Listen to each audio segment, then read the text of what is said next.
Assalamu alaikum fam, hope you're doing well. So, recently, as you know, I'm sure, McDonald's has stopped some productions and of their businesses in Russia. So what I want you to recognize is that if you're a country, you should be weary of letting in American companies because they are now political actors. They will not just stay neutral and keep making their crappy, garbage food, but they will hurt your economy by shutting down and not letting your workers work, not letting your working class people earn an income to pay their bills. They will weaponize their businesses in order to service the American government. You have to recognize what they're doing to Russia and see which companies are a liability. This should go for any people who actually worry about fascism, because fascism has an expression of corporations linking up with the government instead of just being neutral economic functions. And recognize that the liberals in America, and unfortunately some conservatives, desire that these corporations be political. So, if you think becoming more westernized and letting in Western companies is a good thing, you have to recognize that they are political actors now. And what you should do not let in those companies because their food is poison, it's unhealthy, factory farm meat, fillers, garbage food that makes your population get diabetes, fat. It's just totally garbage stuff. And you should replace it with local mom and pop businesses because they're loyal to your country and they are not subservient to what the CEO of the corporation says, and you should really be aware of that. Because imagine you have Burger King, Volvo, Nike, you name it. There's all these different companies that are doing pretty suspicious things. And what have they done is that they have liberal activists, members in the companies and in the positions of power, and they party with politicians, and they will be blatant hypocrites because when America was putting sanctions on the people of Afghanistan, where children were starving by the thousands into the millions, McDonald's didn't care and kept doing business in America. But it wants to pretend that Ukraine, who is going to lose, who isn't part of NATO, is not going to have the backup. And even with the money that America has sent, they can't win just due to the mere size of Russia. And Zelensky, the dude who was dancing in high heels, smacking guys' butts, playing the piano with his pants down his ankles. I shared those 2 videos. They're awful to watch, but you can see what happens when you elect a clown as your leader, a little drag queen clown. You're going to have some consequences. And you have to see that the ways of warfare today are not just on the battlefield. There was these certain economic trickery. So they brainwash our population into wanting to have Facebook and McDonald's and all this, and then they turn into a weapon against your own country because each one of those members specifically have a philosophy that staffs things that can go against your country at any time. Facebook has actually allowed Russians to be harassed and targeted, but if you post like an anti-communist Chinese post, they will censor you. I remember being censored over posting anti-Chinese communist posts, and that was considered hate speech. But they will allow you to threaten Russians and call for war and everything else.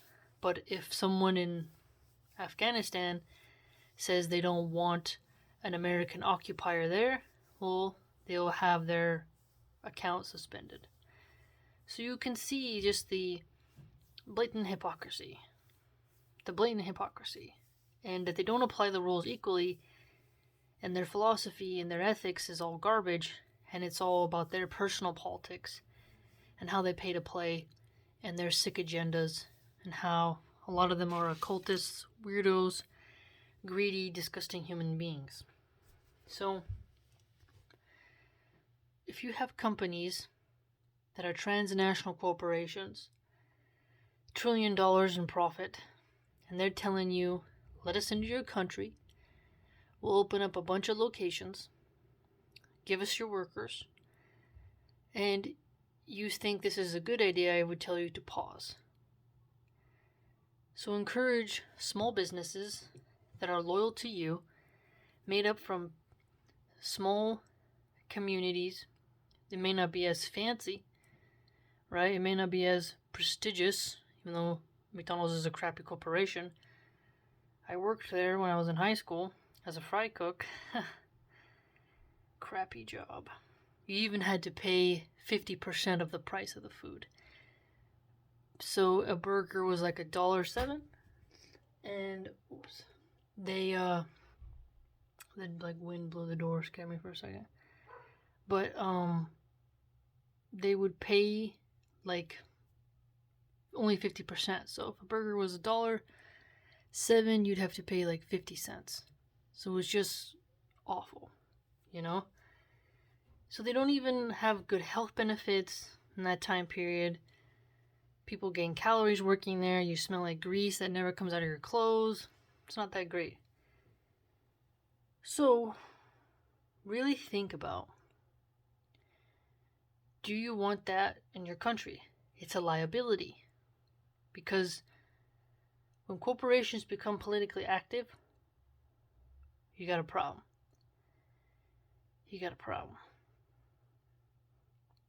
And I feel like most of us have to recognize the liability of that. And I think every Muslim country should pay attention to Silicon Valley. What is their agenda? What are the liberal universities promoting and pushing? And what's happening to Russia can happen to any country that disobeys. So instead of them sending drones, they are going to slowly colonize your country with their corporate trash food, and then cause disruptions in everything in your country, as well as cyber attacks, military affairs, embargoes, and everything else. So I think it's wise for people who love their country to not want to have in Western companies like Starbucks or any other country around that area, even if they're not Muslim, should really reflect and think. Is it wise to allow political activist corporations into your land whose, whims and desires blow like the wind? Really think about it. Because they will disrupt your economy from within and from without. And they'll have you on a two-front pressure campaign, while also destabilizing your local mom and pops. Really think about it. And their training programs with their liberal philosophy and HR department can influence your workers in that way as well, and force them to talk and act in a certain way that your country may not value, or even the community.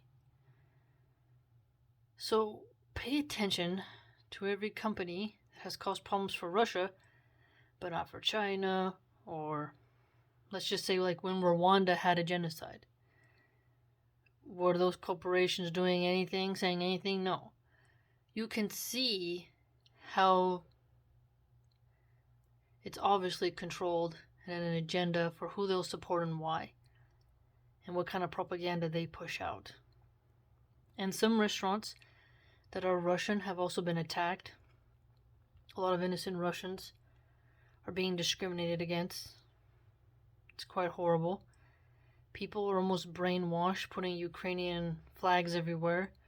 Somebody is organizing it, passing it out, really causing some trouble, really trying to seed the push for war, openly lying that Putin's the reason why our gas is high instead of actually holding Biden accountable. So we have a really strange time now where social media is a leftist political company and whole streams that push a narrative and a philosophy on you. And now you have corporations doing the same. And then you have search engines like Google and Apple doing the same. You gotta really start thinking about it. How does a country who doesn't want to be under the boot of America, Canada, France, and those similar nations, how do they survive and get around that? Because those same companies say to smaller countries, we will develop you and will help you come out of poverty. That's what they tell the people. Let us in, we'll raise you up. But clearly you can see what they're doing with Russia is no, it's let us in and we'll control you from within and hold your economy hostage because we won't let your workers work. And we'll hurt the real estate because we'll close locations and we'll cause all this chaos. Think about it.